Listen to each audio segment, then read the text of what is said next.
হুজুর উরুস শরীফে মহিলা শিল্প দিয়ে গান বাজনা গাওয়া যাবে কিনা এই বিষয়ে জানতে চাই। সম্মানিত আমার দিনী ভাইয়েরা, উরুস এটা একটা ভালো জিনিস। উরুস হলো আল্লাহর ওলিরা যেই দিন ইন্তেকাল করে তাদেরকে যখন যেই দিন দাফন করা হয় ওই দাফনের দিনটাকে বলা হয় উরুসের দিন। উরুস অর্থ হচ্ছে নব দম্পতির বাসরঘর, নবদুলহার বাসরঘর। এখন বলতে পারেন হুজুর নব দম্পতির বাসরঘর কেন ওলিদের উরুসের দিন ইন্তেকালের দিন নাম হলো? কিতাবের ভিতরে এসেছে, তিরমিজি শরীফের ভিতরে এসেছে। তিরমিজি শরীফের হাদিসের মধ্যে এসেছে, হযরতে আবু হুরায়রা রাদিয়াল্লাহু তাআলা থেকে বর্ণিত, আমার নবী বলেন একজন মুমিন ব্যক্তি যখন ইন্তেকাল করে তাকে যখন কবরে রাখা হয় দুইজন মুনকার নাকির দুইজন ফেরেশতা বলে ফায়াকুলানে, তারা তখন মুত্তাকি আল্লাহর ওলিকে বলতে থাকে, নাম এ আল্লাহর বন্ধু, ও আল্লাহর বন্দি ঘুমাও, নাম ঘুমাও।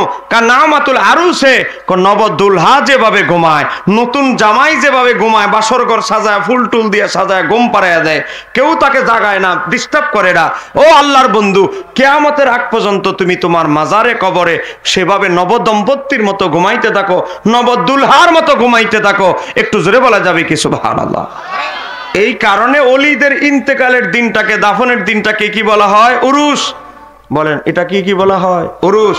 আজকে উরুস হয়ে গেছে, নারী শিল্পী আইনা, পর্দা নাই, ওড়না নাই, ওই কিছুক্ষণ দুই একটা বাউল গান গায়া, এগুলো হলো সব কাওয়ালি, সামা না। মনে রাখবেন, সামা বৈধ, সামা এক জিনিস, বাউল গান এগুলো আরেক জিনিস। আজকে বাউল দুই একটা গান গায়া তারপরে সোনা বন্ধুর ফেমের গান শুরু করে দেয়। কথা বলেন, কথা বলেন। এই বাউল শিল্পীরা প্রতিযোগিতার নামে এমন এমন বিশ্রী বিশ্রী কথা বলে যেগুলো অনেক বাচ্চারা জিহ্বায় পর্যন্ত কামড় দিয়ে ফেলে, এমন বিশ্রী বিশ্রী কথা বলে। এটার নাম কখন উরুস হতে পারে না। উরুস মানে তার ওই আল্লাহর ওলির পক্ষ থেকে কোরআন তেলাওয়াতের ব্যবস্থা হবে, আল্লাহর ওলির পক্ষ থেকে গরিব মানুষকে খাবার বিতরণ করা হবে, আল্লাহর ওলির কর্মজীবন আলোচনা করা হবে, আল্লাহর ওলি কিভাবে এত বড় বেলায়েতপ্রাপ্ত ওলি হয়েছেন, তার শিক্ষা কি, এইগুলো নিয়ে আলোচনা হবে, কোরআন তেলাওয়াত হবে, বুখারী খতম হবে, বিভিন্ন ভালো কিছু হবে, ওয়াজ নসিহত হবে, জিকির আজগার হবে তার ওফাতের দিন। এটাকে বলা হয় উরুস। আর উরুস মানে নয় এখন হয়ে গেছে ধাক্কা ধাক্কি, দোল তবলা লইয়া নাচানাচি। আছে না নাই? কথা বলেন, আছে না নাই?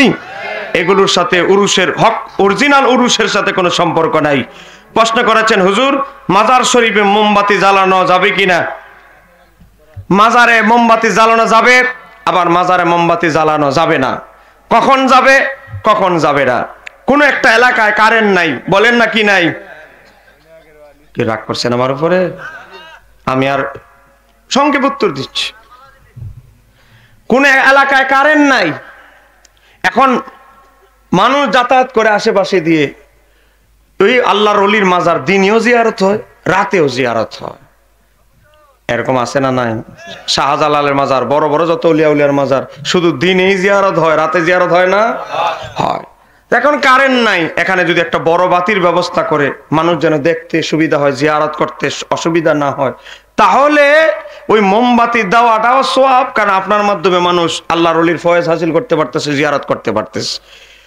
200 ওয়ার্ল্ডের বাল্ব লাগায় রাখছে, চতুর্দিকে জার বাতি এত সুন্দর করে বাতি লাগায় রাখছে, এখানে গিয়ে যে আপনি মোমবাতি লাগাইলেন, এই মোমবাতি অপচয় ছাড়া আর কিছু, এটা নির্ঘাত স্পষ্ট অপচয়।